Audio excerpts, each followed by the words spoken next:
sir. All right, guys. It is now 6:30. This meeting will be called into order. Everybody will. Dear God, we want to thank you for everything you do for us, for the people, for the city, and for the nation. We want to ask that you give us the guidance and wisdom to make good decisions for our city, and that you protect us from all. All right. Next we'll do is the pledge of allegiance. Please listen to the prayer. To the flag of the United States of America and to the republic for which it stands, one nation, under God, indivisible, with liberty and justice for all. Honor the Texas flag. I pledge allegiance to thee, Texas, one state, under God, one and indivisible. Next thing, as say, rules of quorum and effect. Basically, what that means for us. Citizens' comments. Mike, looks like you're the only one that filled out a form. You're up.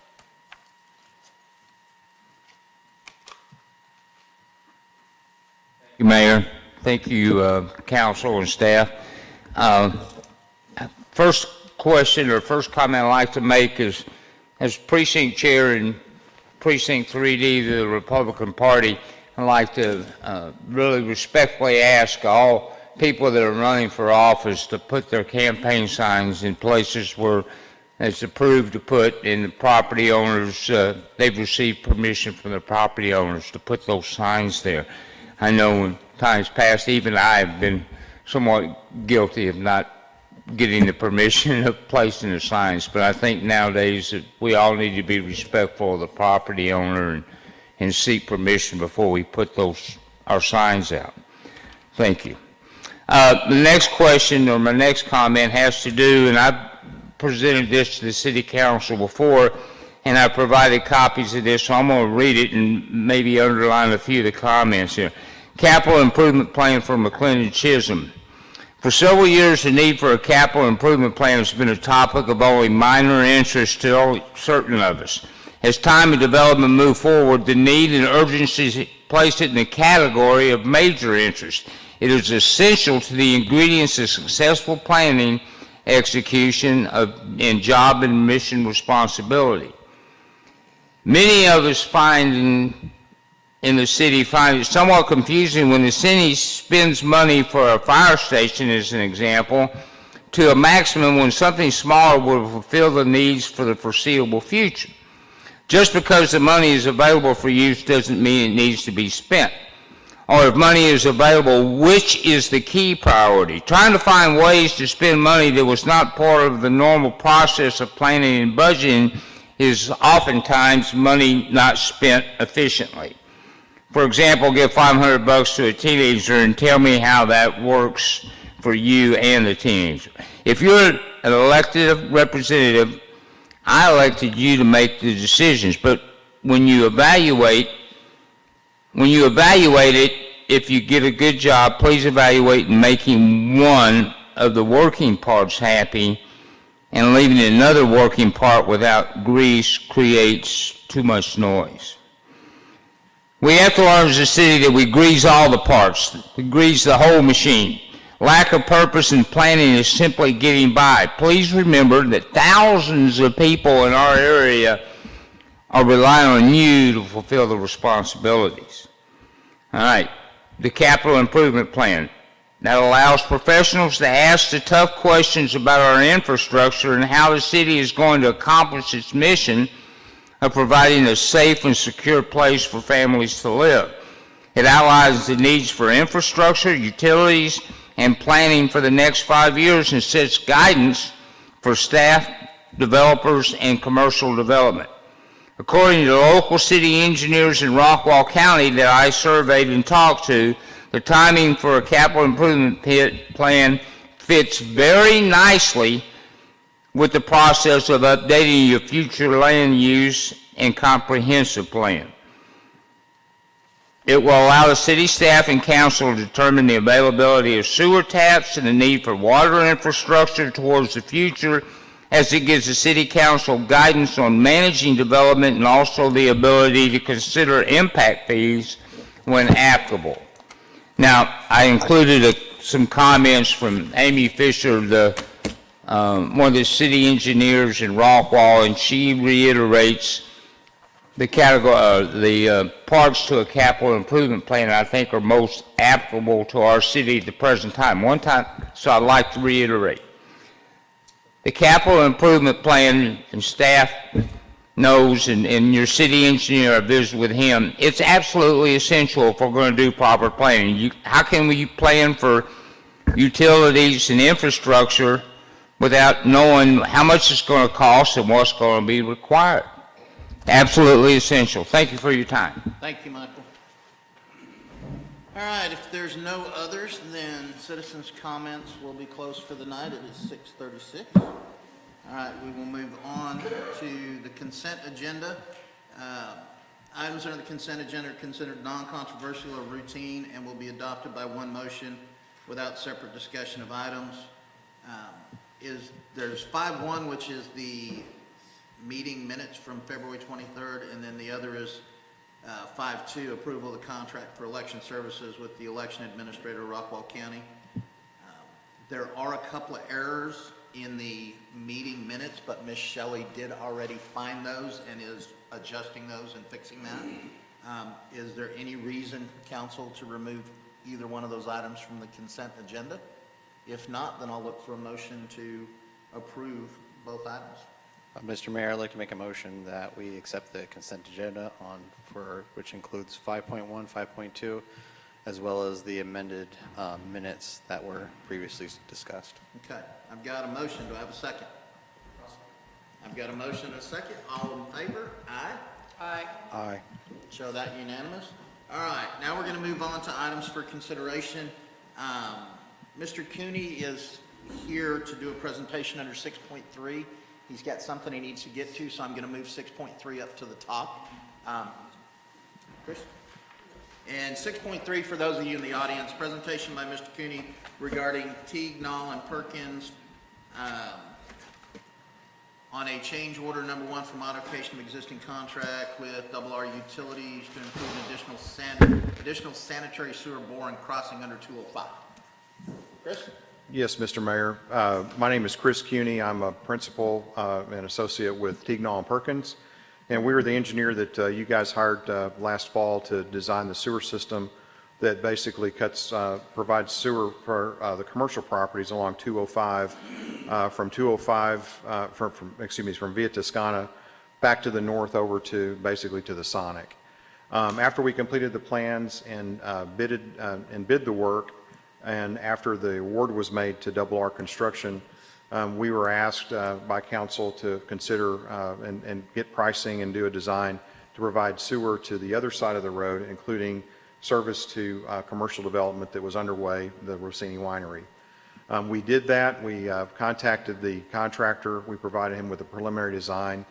We chose a location to do the service across 205 that would go into an existing manhole that was already planned for the main line. It was the easiest and least expensive way to get across 205 because that's where the manhole fell. And it serves the Rosini property and will also serve other properties on that side of 205 in the future. And we had provided a pro rata based on acreage for commercial properties on both sides of the highway, so that the city eventually can recover all their costs for putting in this line. The amount of the change order that was prepared to us from R was amount of $72,291, and that number was consistent with the pricing that they had given us. We bid the contract with unit pricing, which means they gave us a price per foot to do the main gravity line, a price per foot to do the highway bore, a price per each for manholes. So all those are unit prices, and their change order request is consistent with the unit prices that they had in their bid. There's some additional work that's required to do to get everything done now that we're to this point. We have construction staking that wasn't included as part of the original budget, now that we know what the cost is in the route. And there's also easement preparation for those easements that will need to get signed by the property owners. We also went ahead and added a $23,000 contingency that would only be spent in the event that it's needed. There have been some pipe price increases. We may encounter something along the way that we didn't do. That money would only be spent and approved by council in the event that we come up with something. We'll bring that forward to you. But we were just trying to get a little bit of wiggle room so we didn't have to come back every time and we could keep the contractor going. I'm happy to answer any questions. I think it's pretty straightforward. I know there was some discussion about, what can we do and is this the right location? Again, I think it's important to state that the reason that location was selected was there was a manhole right there that we could connect to. Okay. Any questions for Mr. Cuny? How long do you think it'll take to get the easements? I don't think it's going to take any time at all. We've already contacted the property owners and they're eager. The nice thing is that those that we have to get the easements from, it benefits their property. And we're putting I think we explained to you, we actually have the sewer line outside the new proposed right-of-way, and that easement is actually would be within a building setback line, so it doesn't require that they're actually losing any property to have that service. But we've talked to 3 of the property owners, and they said just get us the documents. They needed to know what the pro rata fee would be, and I think you guys discussed that at the last meeting, so they would know, what their cost would be. And we did that on a per acre basis of property that would be served.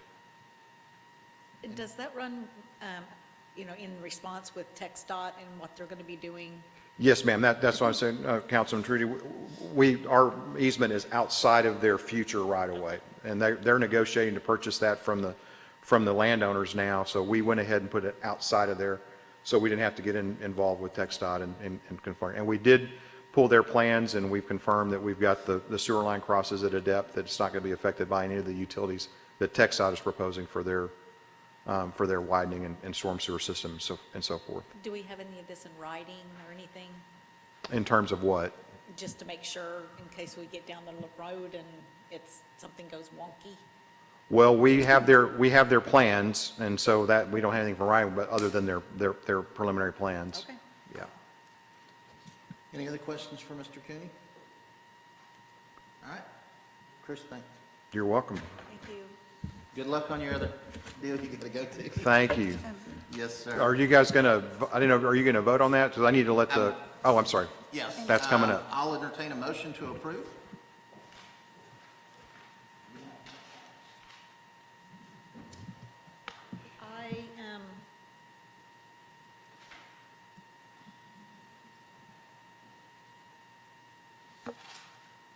This is at 6.3, right? Yes, ma'am. I would like to propose that we approve the double R utilities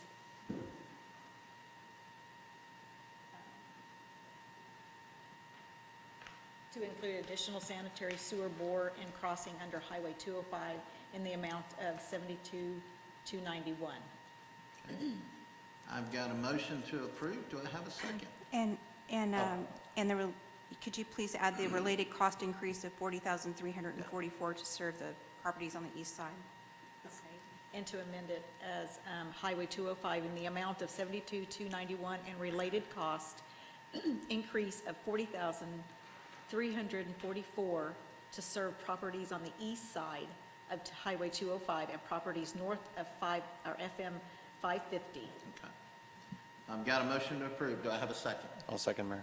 Got a motion and a second. Is there any discussion? My only discussion is what happens when Sonic wants to do the same thing. We come from that side and have to bore under 550. That could be the potential next cost that we have. So we need to just think about that too. What do y'all think about that? Please, Miss Lisa, I'll let you answer that. That's kind of related to the next item in the pro rata schedule. Okay.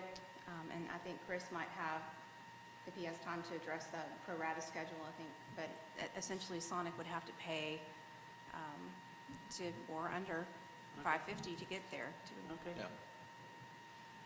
All right. Any other discussion? All in favor? Aye. Aye. All opposed? Nay? Oh, I'm sorry. Oh, okay. Yeah. All right, show that unanimous. All right. Did you want me to stay for the?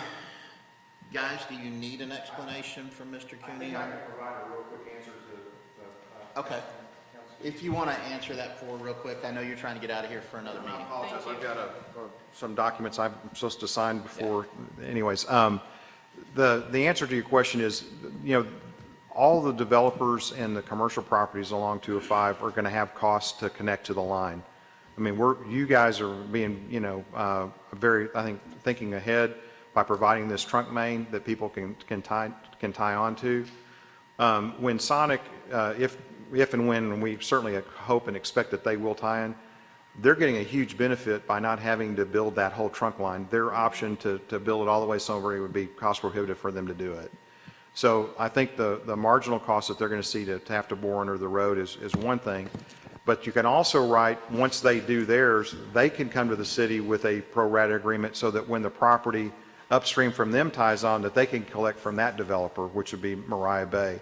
Similar to the situation where anybody that expands on the east side or the north side of 205 going back up towards 550, whoever puts that in first, that developer can create a pro rata agreement to get the other properties that connect in the future to recoup their money. You guys don't have to get involved in that, but you can provide the framework for that to allow that And to. that's how it's usually done? Yes, ma'am. Okay, thank you. Yeah, the developer puts it in, anybody else gets the benefit upstream, they get a pro rata so they can get paid back their investment as they go down the road. Thank you. Does that make sense? Yes. Okay, thank you. Thank you, Mr. Cuny. Thank you. All right, we're on 6.4 since he just did that presentation. We'll just go ahead and finish that one out. Discussion and action regarding, do I need a motion on this one, Lisa? Yes, sir. Okay, I'll entertain a motion to approve the pro rata sanitary sewer agreement between the city and property owners to be served by the sanitary sewer line serving the general business district of Highway 205 between Via Toscana to FM 550 and corresponding cost allocation to reimburse the city for the sanitary sewer line expense. Mr. Mayor, I'd like to make a motion that we adopt item 6.4, the pro rata fee schedule for the sanitary sewer project. I've got a motion. Do I have a second? I've got a motion and a second. Is there any discussion? If not, all in favor? Aye. Aye. Aye. Show that unanimous. All right. Now we can back to the top. All right. 6.1, discussion and action regarding consideration of an amended concept and site plan for Rosini Vineyards to include an outside covered seating area. Mr. Coker. Yes, Mr. Mayor, members of the council, the Rosini Winery has asked for an amendment to their site plan and amendment to their concept plan for the addition of a outside seating area.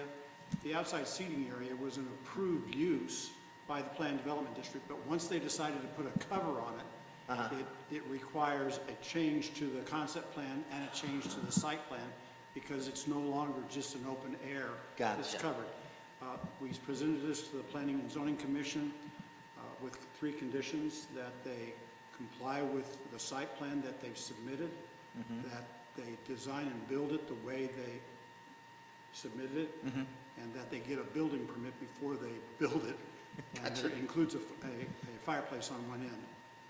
And with that, should the council approve this request, and the Planning and Zoning Commission did recommend approval, then the new site plan will become the concept plan, and the Planned Development District requires that they submit a new site plan, and the PV ordinance requires that they have that the site plan be consistent with the concept plan. So the new site plan will become the concept plan for any future additions or modifications or phases that you're going to consider.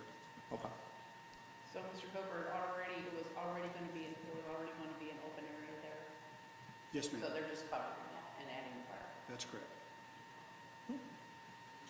All right. Thank you, Mike. I'll entertain a motion to approve the amended concepts and site plan? Mr. Mayor, I'd like to make a motion to approve the amended concept and site plan for the Rosini Vineyards to include an outside covered seating area. All right, I've got a motion. Do I have a second? I'll second, Mayor. Got a motion and a second. Any discussion? All in favor? Aye. Aye. Aye. Aye. Show that unanimous. Moving on to 6.2. Presentation followed by discussion and action regarding consideration of a professional services agreement between the City of McLendon-Chisholm and Kimley-Horn and Associates for development of a comprehensive plan update for an amount not to exceed $65,000. Ms. Lisa? Yes, Mayor. As council knows, at the last meeting, I was authorized to negotiate and bring back for your approval a professional services agreement with Kimley-Horn for updating the comprehensive plan. So at this time, I'd like to introduce Abra Nesser from Kimley-Horn. Abra is going to provide an overview of the proposed scope of services and address any questions you may have about the provided scope of services that you have in your packet. Yes, ma'am. Good evening, Mayor and Council. Happy to be here tonight. I know this is a big step and it can be very exciting too.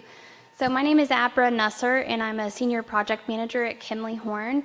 I am very familiar with McLendon-Chisholm and all sorts of communities around this area as well. McLendon-Chisholm is somewhere that I've actually been watching for the past several years just from a planning perspective as we've watched growth kind of creep eastward. And I think McLendon-Chisholm is in an interesting location in that regard. So I'm going to walk through just kind of a scope overview tonight as to what we're proposing. We can take any initial direction that you have this evening as well. I know you might have some questions or maybe want to talk through some of these things. I'm going to try to go pretty quickly and then we can circle back to anything that you guys find interesting. So our target is really to update the vision. You have one already, but you've seen new development since then.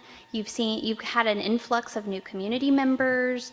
All sorts of context has changed. So really taking a look at the vision, making sure it's updated and current based on what you guys want to see. Economic development. So I know that the rural dynamic here, sometimes there might be areas where we don't want to see development. So just because we say economic development doesn't mean we develop everything, right? So it's just about establishing an economic and fiscal picture for the city as to where you want to head and how you want to get there. And especially from a tax-based perspective, how you're going to pay for all the things that you want to see. And then character and vitality. We really want to capture what you want to preserve and make sure that we identify that moving forward. And then we want to inject character and vitality where it's not existing in the way that you want. And then the last but not least, preservation and regulatory foundation. So the comprehensive plan, we're going to talk more about the role of the comp plan here in a second, but setting a regulatory foundation, as the city attorney and others can attest, is very important so that we are really putting thought into the ordinances and policies that we're setting forth. So the role of a comp plan, it sets a vision for the community for the next 15 to 20 years. So really long-term view. We're not looking at necessarily next year. We want to make sure that we're keeping a long-range perspective and really making a game plan of what's short-term, mid-term, long-term of actions that need to take place to get there. It establishes policies to manage growth, achieve the vision, and including rezoning requests. So as development proposals come forward, you should use this comprehensive plan document to evaluate that because you will have put in work by then to update it. And then last, provides a framework for other plans, improvements, investments, budgetary decisions. We heard capital improvements plan. If we get to that stage, then they should work hand in hand together. So as I said, last update was in 2016. When a community is experiencing high growth, you should be updating it generally every 3 to 5 years. So you're right on schedule there, but it's time for an update probably based on what we're seeing here.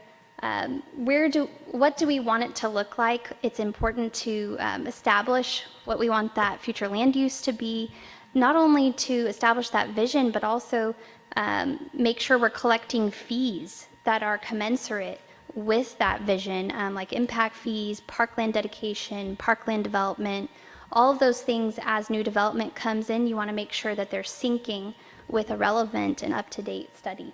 And then existing conditions, taking that into account. And then a community survey is a really exciting portion of the comprehensive plan update, where we can really get feedback on existing perceptions and ideas of what they want McLendon-Chisholm to be and what you guys want it to be as well, and set the baseline for potential future surveys. This has a lag. And now I can't go back. So this is a project team. That's me, Abra Nusser on the left. Jade Broadnax would also be helping with the project as Deputy Project Manager. Emily Drake on for design, Jeff Whitaker on for mobility and infrastructure, and then Brad Lawnberger on for economics and placemaking. So community engagement, we would be looking at having an interactive project website as part of the project. It's 2021. And it's really essential that we really have that digital project hub for collaboration. We would have all the good stuff on there and also direct people through social media, press release, and other typical engagement avenues. That community survey, we would have it up for 3 weeks. It would be online. We would have hard copies available too, but no one ever uses them. So, you know, SurveyMonkey is very, very effective. And we would be looking at minimum 2% of your population.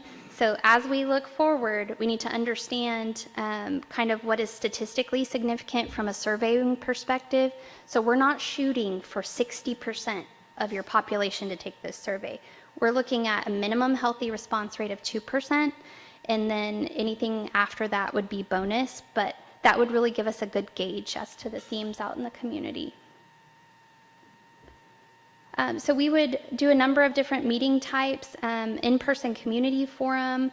We would have a virtual community review of the draft concepts and highlights on that project website, stakeholder interviews, comprehensive plan advisory committee meetings, we'll talk about in a moment, go to P&Z, and also back to you guys, including the public hearing.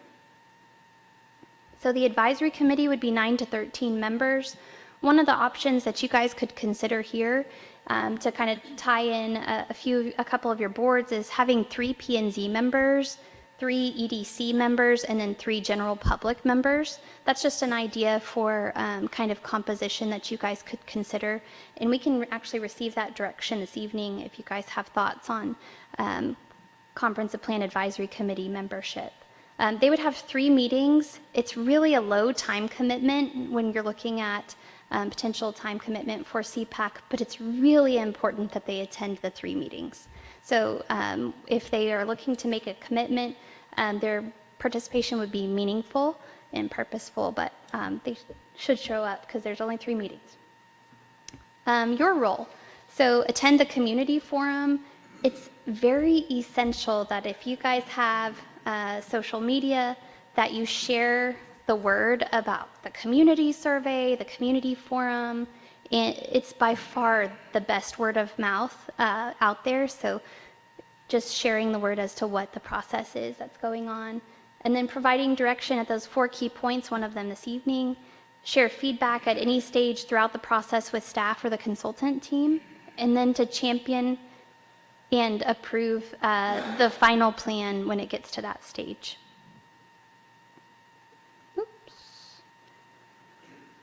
Attend the community forum, we already did that. So the community forum would be in person. We can circle back to this if you guys want to talk about it more, but we would be looking to utilize those community survey results to structure what we were asking about, and that would be tentatively scheduled for May. We'll talk about timeline here in a second. Existing conditions, we would look at existing zoning, existing land use, existing utilities, existing drainage. I know we've got some infrastructure in some areas, but other areas we might be looking to extend that. So just identifying gaps. Plan topics, these would be your major plan topics. And city services and facilities would include parks and recreation. It wouldn't be a full parks and recreation study, but just high level. And then timeline, we would be looking to launch that community survey very soon after execution. So we would build the project website, get that going, identify the list of stakeholders that we need to reach out to and draft that survey. So immediately after execution, that's what we would be looking to do so that we can get that survey going while we backfill and do other.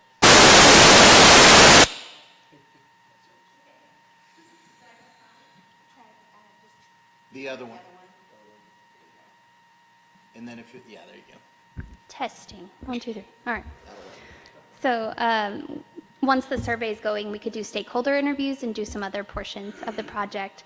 Community forum in May, drafting the plan in the summer, really heading towards concepts and highlights by, before school starts, essentially, and then looking to do those refinements in late summer, and then adoption by September, which is what I think you guys were looking for.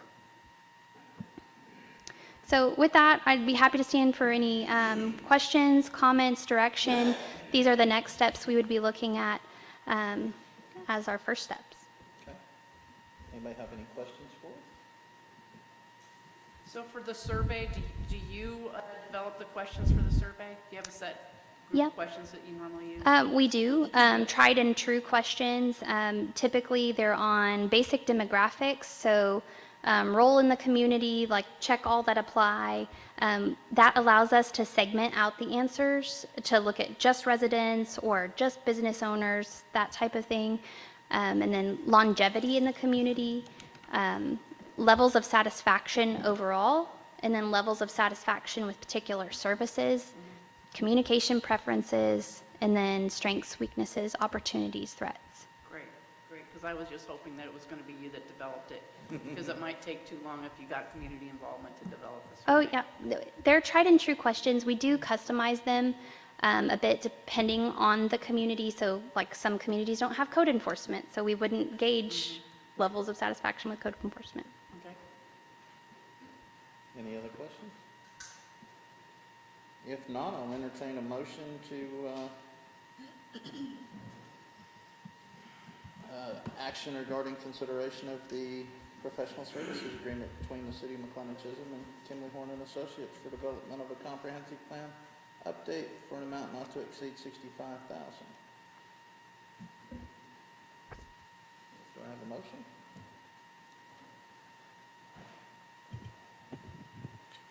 Mr. Mayor, I'd like to make a motion that, let me go back up to it. Mr.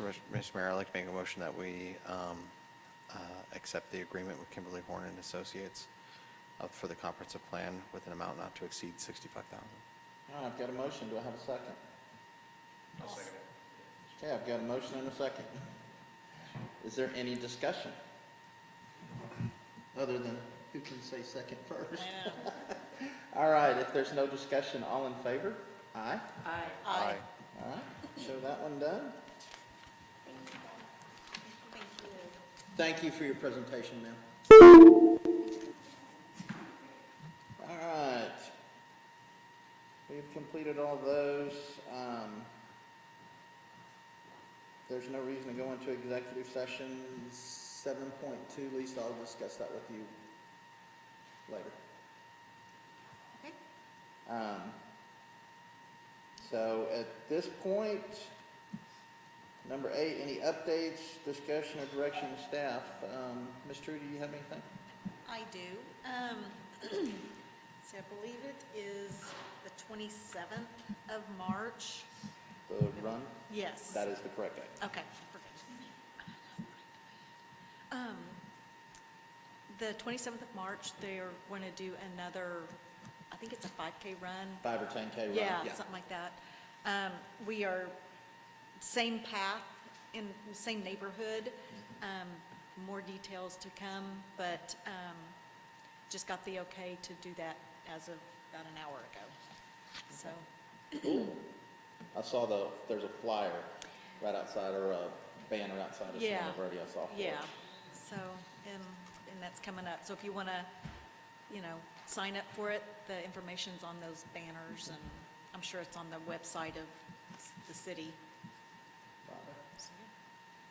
Brian, do you have anything? Wayne? No, sir. Ms. Lorna? Don't forget, if you would like to do a brick order for the Veterans Brick Memorial, Yes. need to get that in, Okay. because we have to we'll have to turn them in by first part of April, When's your cutoff date? April 1. April 1? Okay. I'm Mayor, glad you said that because I meant to ask. I also have, Yes, ma'am. we are going to be doing or at least we believe we're going to be doing a spring cleanup.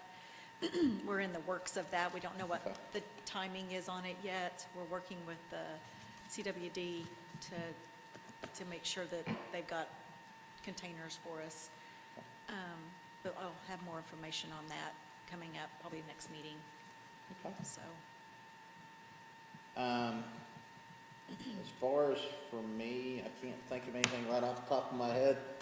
I know that not just us within our community and our city, but, statewide, a lot of frustration over the snowstorm and rolling power outages and all that. I'm sorry that we've all gone through that, but there were a lot of frustrations with people talking about why does this person have power and why don't we not have power? It had nothing to do, I saw comments on there, well, this person must be on the hospital grid. There's no rhyme or reason why certain areas might have had power and others didn't, just because they're close to a hospital. Most hospitals have their own generator system set up so that they don't lose power, and you may not even know if they're running on the generator power or whether they're still running off regular electricity. So it was kind of funny to see some of the comments. Hopefully, most everybody did not have to deal with burst water pipes. I know there were a few that did, but we all made it through it, and I saw a lot of people in the community offering to help each other out during that, which I thought was very commendable for our city. And I don't remember the name off the top of my head, Miss Lisa, who's the food people that do the thing out here? E3 Ministries? E3 Ministries. For those of you that aren't aware, there's a company or a organization called E3 Ministries that has been doing a food drive where they come out here and they set up, and the food is given out to people that are in need, and there's no questions asked. And they've come out here with, a big tractor trailer truckload, so to speak, of food on pallets. And there's been a huge community outreach with that, and every time they've come here, every bit of the food has gone out. And I just want to commend them for doing that and helping the citizens out, whether it's people within our community or whether it's people coming from just outside our community, but for them to reach out and go, hey, we've got food we want to give out to people that are in need. And, thankfully our city is able to set up a spot right here for them to do that when they come in. So, huge shout out to them for doing that. Council member reports. You got anything, Miss Judy, other than what you just talked about with the run? Brian, you don't have anything, right? Again, I know the thing you said about the bricks. I can remember to do that because I don't want to get in trouble. I think I put my dad out there on a brick, but I forgot my grandfather. So I got to get that done before somebody in my family realizes that and I get in trouble. It is now 7:08. Looks like we have completed everything on the agenda. So 7:08, meeting adjourned. Guys, thank you very much.